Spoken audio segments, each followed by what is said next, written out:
नमस्कार, उत्तराखंड समाचार में आपका स्वागत है। मैं हिना जोशी। प्रस्तुत है दोपहर समाचार। उच्चतम न्यायालय ने शुक्रवार को उत्तराखंड में जंगल की आग के मामले पर सुनवाई की। इस दौरान मुख्य सचिव के कार्यालय द्वारा तैयार की गई एक रिपोर्ट न्यायालय में प्रस्तुत की गई, जिसमें वित्त वर्ष 2023-24 के लिए कैंपा फंड के उपयोग का विवरण दिया गया था, जिसमें दिखाया गया था कि संपूर्ण निधि का उपयोग विभिन्न अग्नि रोकथाम और अग्निशमन उपायों के लिए किया गया था।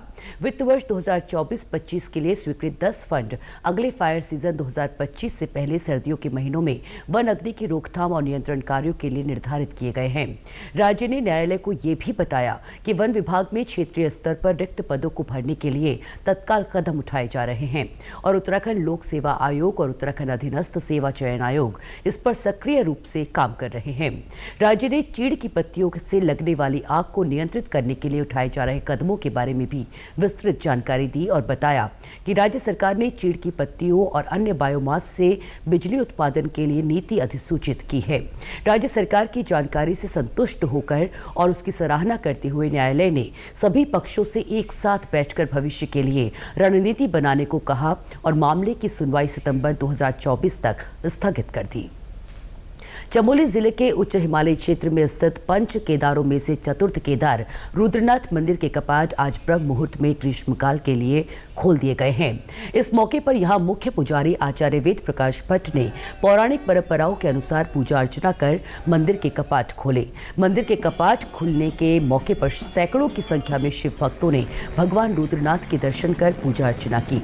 इस अवसर पर मंदिर को गेंदे के फूलों से सजाया गया था, साथ ही भंडारे का भी आयोजन किया गया था। कुमाऊं मंडल कमिश्नर दीपक रावत ने टनकपुर से आदि कैलाश यात्रा के चौथे दल को हरी झंडी दिखाकर रवाना किया। लगभग 60 सदस्यीय ये दल टनकपुर से चंपावत, लोहाघाट, पिथौरागढ़ होते हुए आदि कैलाश और ओम पर्वत के दर्शन करेगा। इस अवसर पर कुमाऊं मंडल कमिश्नर ने कहा कि पहली बार चंपावत से ये यात्रा शुरू हो रही है, जिससे जिलों के दर्शनीय स्थलों को नई पहचान मिलेगी।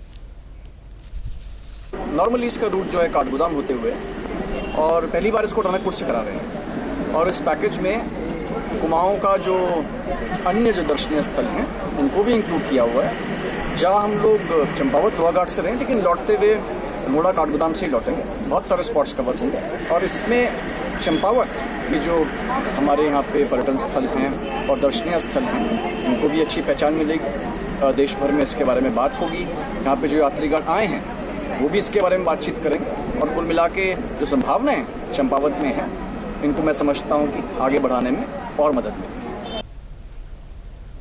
हरिद्वार के जिलाधिकारी धीराज सिंह गर्ब्याल और देहरादून की जिलाधिकारी सोनिका ने नेपाली फार्म हाउस पर बनाए गए स्टॉपेज केंद्र का निरीक्षण किया।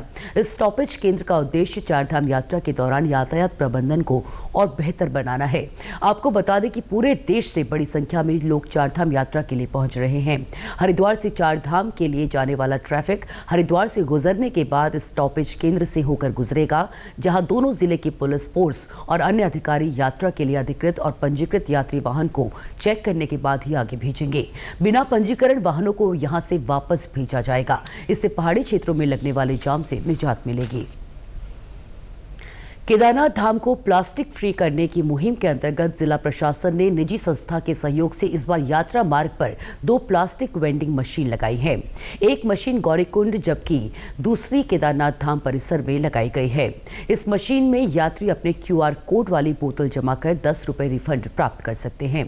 ये रिफंड डिजिटल माध्यम से UPI के जरिए प्राप्त हो सकेगा। वहीं केदारनाथ में दर्शन के लिए देश दुनिया से पहुंच रहे श्रद्धालुओं को भगवान शिव की महिमा का वर्णन अब आस्था पथ से भी दिखेगा। जिला पर्यटन विभाग के माध्यम से केदारपुरी में LCD TV लगाए गए हैं। आस्था पथ पर बाबा केदारनाथ के दर्शनों का इंतजार कर रहे श्रद्धालुओं को इन LCD TV पर बाबा केदारनाथ के लाइव दर्शन होंगे। इसके अलावा टीवी पर स्वास्थ्य और यात्रा से जुड़ी गाइडलाइंस भी प्रसारित की जाएंगी। इसी के साथ अभी तक के समाचार समाप्त हुए। दूरदर्शन समाचारों से जुड़े रहे। मिलते हैं फिर शाम 6:30 बजे के बुलेटिन में। तब तक के लिए हमें दीजिए इजाजत। नमस्कार।